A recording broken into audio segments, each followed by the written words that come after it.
I always say that my gut is smarter than my head because I don't always listen to it. One thing that I've learned is that the easiest way to kind of turn up the volume on those intuitive messages is by listening to it and taking action on the stuff that it tells me to do, whether that's decision making or new directions for my business or new creative things to do. When I take action, it means that the future messages that come in are so much more clear. When I don't take action, that's when things go wrong because I've made the wrong decision for myself. Welcome to the Intuitive Woman Podcast with your host, Tina Conroy. Gain clarity, confidence, and trust in your inner wisdom. Explore spiritual topics, including intuition, healing, wellness, yoga, vibrant living, and more. Hello, everyone. Thank you for tuning in to this week's episode. This week's episode is sponsored by my new full course, Chaos to Flow. 6 weeks to recommit to your spirit. We begin October 4th online. Recommit to your spirit as we connect to meditation, chanting, journaling, and so much more. If you register before September 18th, I'm gifting a complimentary intuitive reading. Doors close September 29th. Go ahead and check it out at tinaconroy.com and find the tab Chaos to Flow. Now, a little disclaimer about today's episode. As I was interviewing Holly Worton, my dog decided to make a little appearance. So you may hear some barking or some tapping around. So just a little FYI, Chance, that's my dog, decided to just stick around the podcast.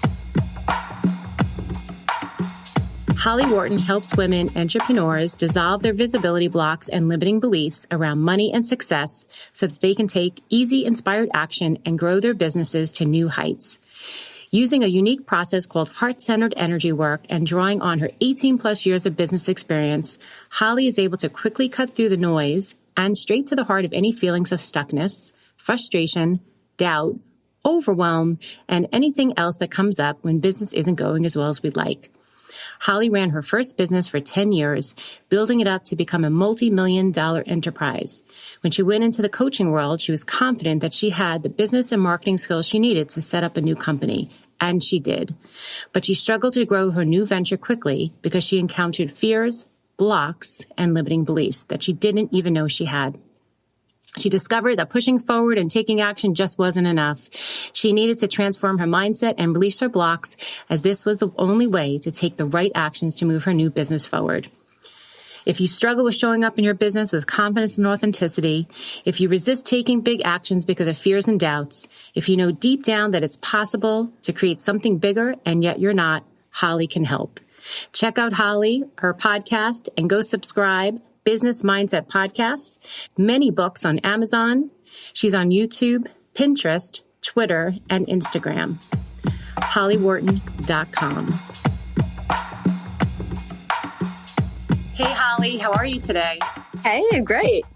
How are you? I'm great. I'm awesome. So glad to have you here. Thank you for having me on the show. You're welcome. So I want to jump right in and get the listeners to find a little bit about you. Take us back to when you were a little girl. And if you want to share with us your upbringing, spiritual, religious, both. It was non-existent.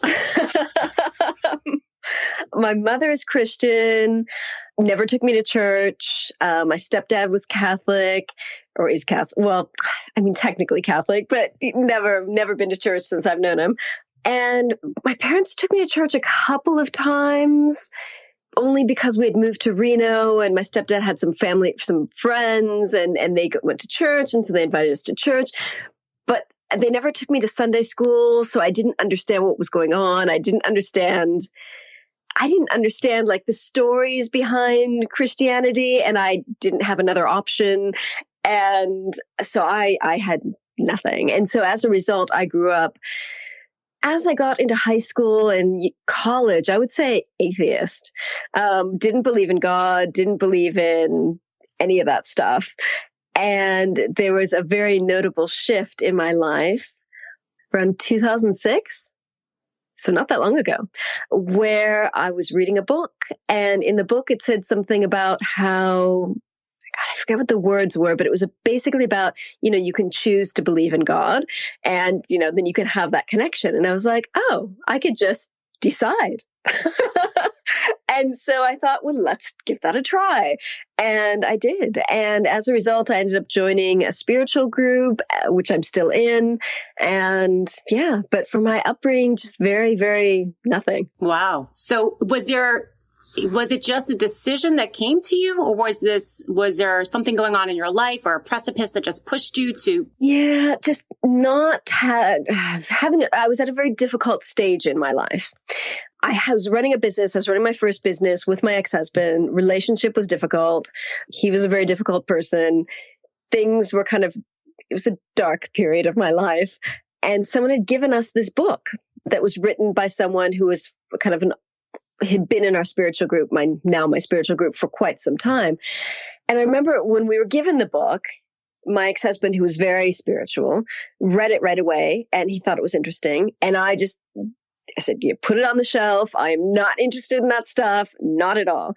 And then something nudged me to pick up the book several months later and read it. And I was about a third of the way through it when it was like, I got it. I knew that group was for me. I knew that this was I was about to start a new phase of my life. And it was just literally making the decision that I will decide to believe. Wow. And it's so interesting because I always love talking about this, because so many people will talk about either how they were brought up or they weren't brought up religious or spiritual. But there was always this shift. There was always something usually it's internal, but sometimes it's like these outside, like things were really tough, or, going through divorce or illness or something like that. And it's like listening to that inner voice. And I know you and I have spoke offline how important and wonderful this whole intuition thing is, because like me, I, for a long time, thought it was for very, very special people. And we both have agreed it's for everybody. So, share that a little bit with the listeners, how you've come to kind of embrace the intuition for everyone. Well, I was so not intuitive. And in fact, for a big chunk of my life, I'd kind of gotten very much off track and out of touch with myself and just feeling really disconnected from myself. But that was kind of the norm for me. I just thought that's how life was. And I was aware that there were people who were very intuitive and very in touch with themselves and very connected. And it was like, I thought, well, there's some people that have that skill and some people that don't. In addition, I have high functioning autism, formerly known as Asperger's. So I've always second guessed myself because I always knew at some level that I was different from other people, but I didn't have the label for that until just a few years ago when all of a sudden my entire life made sense. So it was like I spent my whole life thinking, well, I'm weird, I'm different, there's something wrong with me, and feeling very out of touch with myself. Because for a lot of the time I was trying to pretend to be normal, like all the other people. Air quotes. Yeah, exactly. Air quotes. So I was just very deeply disconnected from myself. It was like I had no inner compass. I had no idea of what was right for me, what was wrong for me. It was like it was really awful. Like now in retrospect, I realized just how bad it was. Once I left that business and I started my new business and I trained as a coach and I trained in all these other things and I started reconnecting with myself, or started connecting with myself really. And that just kind of deepened, over time until it got to the point where I realized that this intuition thing was also something that you could develop. And I started working on developing the intuition, and it just completely changed my life. It's just given me such a sense of peace because I always know what decisions are right. I always know what people are right for me to connect with. I always know it. I just know. And it's so, it's just, it sounds great. It's so fantastic. And I'm so glad that I finally came to the realization that it's something you can develop, not something that you're either born with or not. Absolutely. Now, when I talk to a lot of clients or I even teach intuition, we talk about the clairs, which I'm sure you're aware of. I'm actually seeing you and actually feeling you through, the airwaves. You must be a very empathic person, clairsentient, right? Yes. So I can imagine growing up not feeling like you're fitting in and not feeling like something's off. Were you, and do you still, I guess we can talk two ways, when you were growing up, not knowing and not understanding, did you just hold so much energy of other people's stuff and realized you didn't know that it wasn't yours? And then now, I guess, in developing, and I know you've done some work with Psyche. Psyche.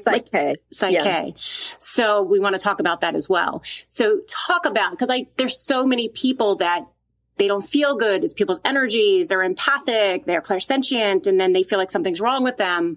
Can you talk a little? I know I'm going to kind of push it over a little bit, but I can almost feel your empathic energy so strongly. And I can feel it right in my solar plexus. So so all good. Yeah. But again, I didn't have the language for that back then. So, and it wasn't until very recently that I got the language for that, to understand it and to put it into words and to be like, oh, this is what's happening to me. So it was like, I felt so many things so deeply, but again, I thought that was wrong, because when I was a kid, I was a sensitive kid, and I always used to hear from the adults in my life, "You're so sensitive. Why are you so sensitive? Stop being so sensitive." And so I thought, well, that sensitive thing, that's bad. So clearly you've got to kind of build up the barriers. And as I was a child and as I was growing up, I built up some great barriers, some fantastic walls around me. And that also disconnected me from the intuition. That also disconnected me from kind of that empathic connection, because I thought, well, being sensitive is bad. It's wrong. So I should just stop. Okay. Yeah, very true. Because it's like, it's not a good thing. It's a bad thing. I'm not going to continue it. I'm not going to feel it. I'm not going to sense it. Yeah. It was just another symptom of what was wrong or different about me. Got it. Got rid of that. So tell me a little bit about the work. And I know that you've talked about it many times on the podcast. So Holly's podcast is Business Mindset Podcast about Psyche. Am I saying correctly? Psyche. Yeah, Psyche. And I've never heard it before. And I have to tell you, I'm very intrigued, because I've heard a couple of your interviews and I'm like, what is that? What is that? That sounds so cool.